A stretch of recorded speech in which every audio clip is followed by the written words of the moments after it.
Good afternoon, friends. I hope everyone is doing well. Good evening, good morning, everyone. Yeah, I just want to talk about past and I want to talk about the relationship that I was in. I know people are afraid to share all these things, but sometimes it is good to share all this for people to understand the situation and how some people or someone can go through this and maybe win.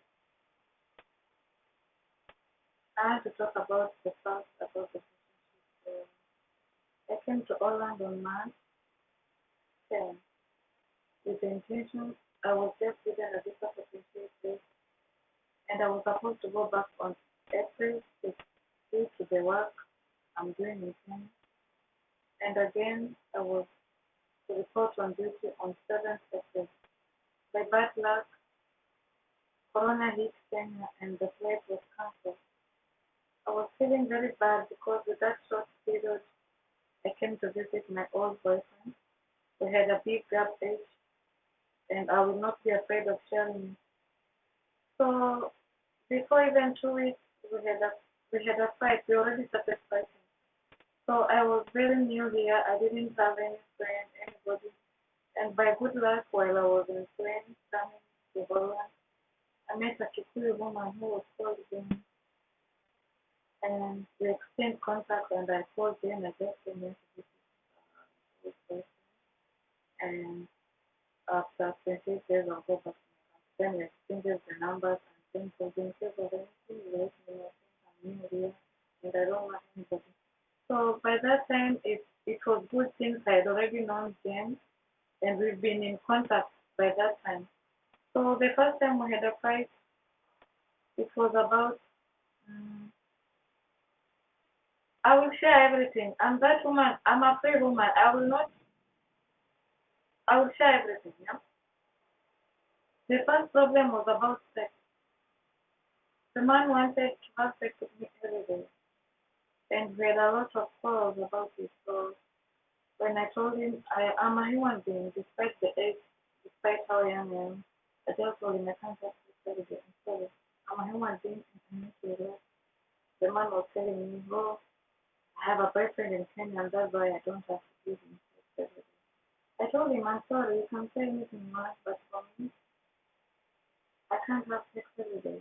With the sex issues we had even in Kenya, and to make things worse, I had even introduced the man to my twin brothers, also to my family and my mom was sick. And the fights were also in Kenya. And I was told to stop the relationship with some of my friends, also whom I introduced to them, and also my family. But I didn't listen to my parents, so I just wanted to feel it. I wanted to see it, and then I see how things will go. So I just assumed the things and I went on with the relationship until I came to Holland and things did well. I had a lot of things. I didn't know I was dating a Nazi. So being free, being a free woman who always has to share the problems has made me to have good life, I can say that. Because if I could not share any problem, I could not know the man was me. I was in a relationship whereby I cannot trust him. I was in a relationship where I can't have male friends. Whatever I had male friends, so the male friends are dating me, the male friends are having sex with me. That is what it is. Even in Kenya, I have a lot of male friends compared to women friends. I love being friends. I love to have friends. Being friends doesn't mean those men will have to fuck you or will have to sleep with you. For me, I have a lot of male friends who even sometimes they come even to my place, we sleep over, and we did nothing. It depends which kind of friends do you have. So with me, it was totally not working well by that time I was here. So it went like that. We had a lot of fights, believe me. I had even to call the police. The first time I called the police told me, just be patient until the day you go back to Kenya.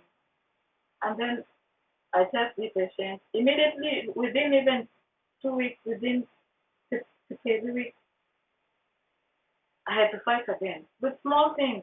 There are a lot which I can't share here on YouTube.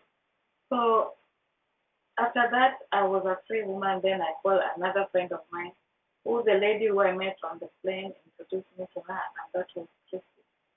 I was that free. I shared everything with Christine. Christine told me that man is sick and she has maybe a dementia. I didn't know about it, so I went to share some of the problems on social media, and that is where I get out. And some of the few friends, like security, they helped me so much.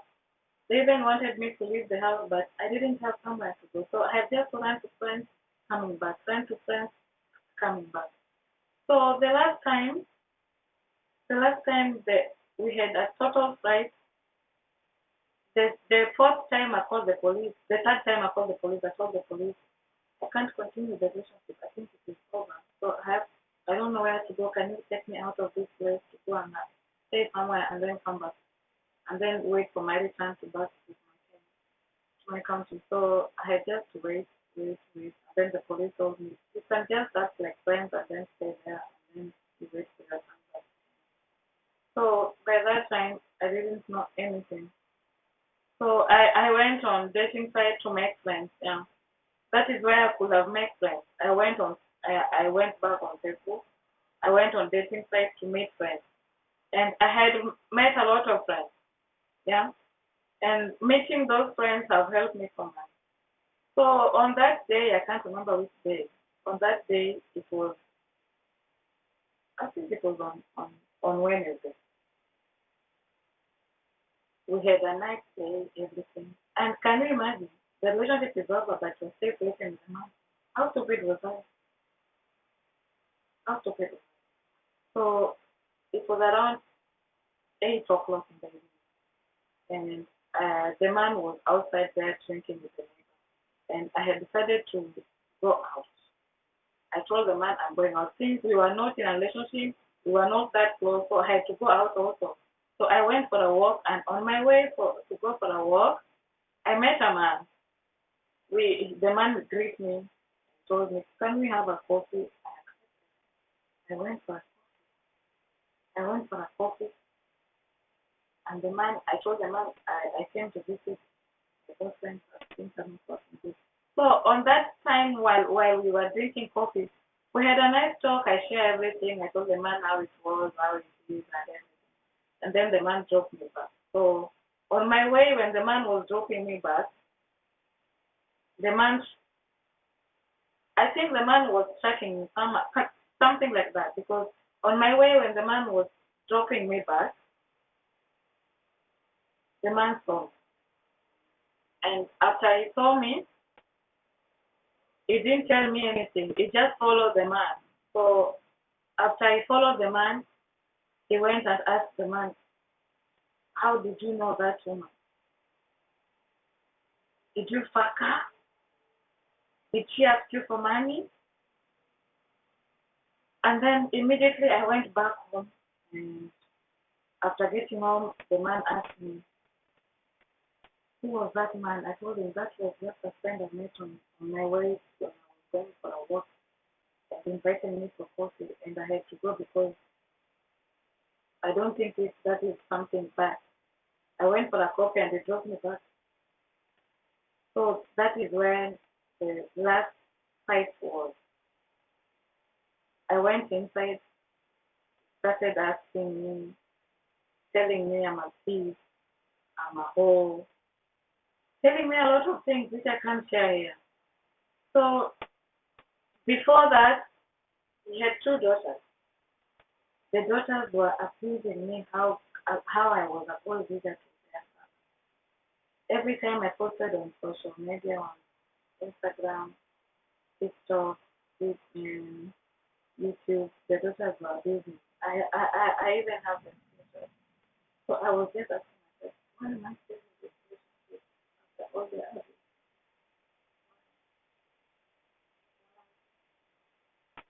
So on that day, in the middle of the night, the man told me, "I don't want to see you in the house." I didn't have anywhere to. I don't want to share more because I now understand why my parents told me this is not the right man. I experienced a lot and I'm not afraid to share. I'm not afraid to share. I'm not afraid to share. So I was thrown out in the house in the middle of the night. It was around 2. I had to call the police to help me. Police didn't help me stay. I called police 4 times. Police didn't help me stay. So I had other friends. So the only option I had here was to call that man who took me for coffee. I called the man. I told the man, can you imagine the man has thrown me out of the house, but I've just called the police to help.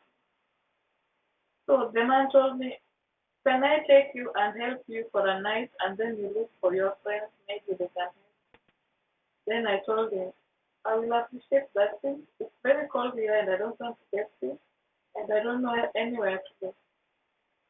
So immediately the man came back and we wait for the police to come. When the police came, I explained the situation how it was. The man also explained the situation how it was. And then the police told the man, you can help her for tonight where she can go and sleep.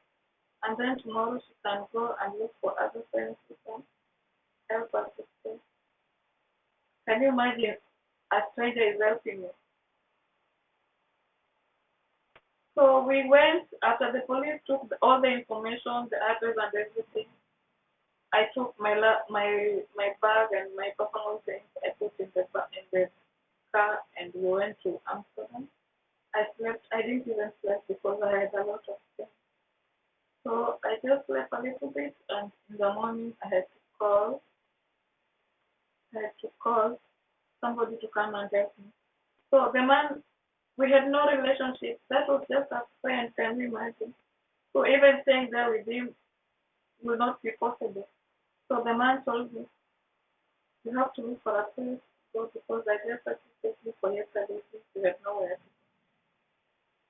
So I had contact with some of the friends. So by that time, I contacted the lady here in Finland, the one named now in Finland, and the lady told me you are welcome. Even before that, the lady told me, come out of that house. I didn't feel it. A lot of my friends were telling me to move out. That is not the right man for you. Or else that man, you will be a prisoner there until the day you will go back to the country. I didn't listen to them. That is the ship life I went through. But I don't regret anything. I'm just happy because I have faced it, I have failed it, and now I understand the reason why I was told to stop the relationship. And I didn't want to stop it. And now I'm happy because I got friends. When I went on dating sites, I got friends who just want to help me even without sleeping with me. And this is how God works. Even the man who is helping me now just told me, I just want you to be happy and you go back safe to your country. Can you imagine you're meeting a stranger and that stranger wants to help you just to go back to your country safe without even asking you for sex? I was just like, oh my God, why are you doing this? So I even opened WhatsApp group for people to help me to go back to Kenya because I have to be tested corona. At the same time, I had extra luggage for the bag. I had 2 bags now. So I just want to say thank you. Get wherever you are. I don't know how I could make it here in Holland without you. That is the man who has stood up with me until now. Can you imagine a stranger helping me without demanding even sex? Is that not God working? Hmm? So I had even opened WhatsApp group, invite friends, but some of the friends were just wanting sex with me. That is what they just wanted. So I had even to lose few of the friends because they ask for sex, and if I tell them I can't have sex with them, the communication is gone. So I had to share the problem with the man called God, and they told me, let's pray and maybe I will help you and then you go back to your country. For me, I don't need us to speak with you. I just want you to go back to your country and live your life there and continue to be happy as you are. These are the shit things I went here in Holland. Before even that, I had to call back this man and told him, why don't you take me back to my country? Because I don't have anybody here. If I had in another relationship, I could go and live with that man. But I don't have any relationship. I don't have any man who I can stay with. That is the reason. Why should I go into another relationship? Why? I just came here for holiday. I'm not even interested in staying in Holland. I have a daughter who is missing me every now and then. I have my family, and to make things worse, I'm the breadwinner to my family. The eyes are all on me. And I promise myself I will never live a good life before them, especially my mom. I will have to make my mom happy before me because she's the one who brought me to this world. And she has been there for me since day one. So those are the problems ahead here in Holland, but I don't regret anything. I'm just happy it has ended. I'm just happy it has ended. And I'm traveling on Monday. I'm traveling on Monday with the morning flight. And in the evening, I think God will make a way when I get back to Kenya. That is all about the relationship ahead. It was dealing with the message. It's not easy, but I'm happy. Now I'm staying here with Jen. She, all the friends I had, the ladies, they were Kikuyu. I'm a Luo woman from Nyahera, Kisumu, and I just want to thank God. I just think of the things I do in Kenya, how I help people. That is why I even got help here in Holland. The heart I have, the heart I have, that has made me to be helped here in Holland because if I was that woman who was not helping people in Kenya, with the little I had, I could not get help. But I just, I remind myself how I help people in Kenya with the little I have. That has made me to be like this. Without that, I don't know where I could be. But I just want to thank God for all this. Yeah, it is painful story, but I have to accept. Yeah, that is the story I had. I'm very glad I have shared it.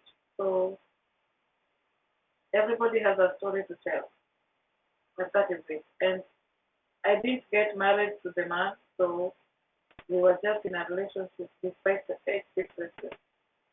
Yeah. So that is it. That is the story of my life here for the first time to visit Holland, and that is what it happened. Thank you guys for watching. A lot of more videos are coming. Subscribe, like, and ring the bell. Thank you so much, and I love you all.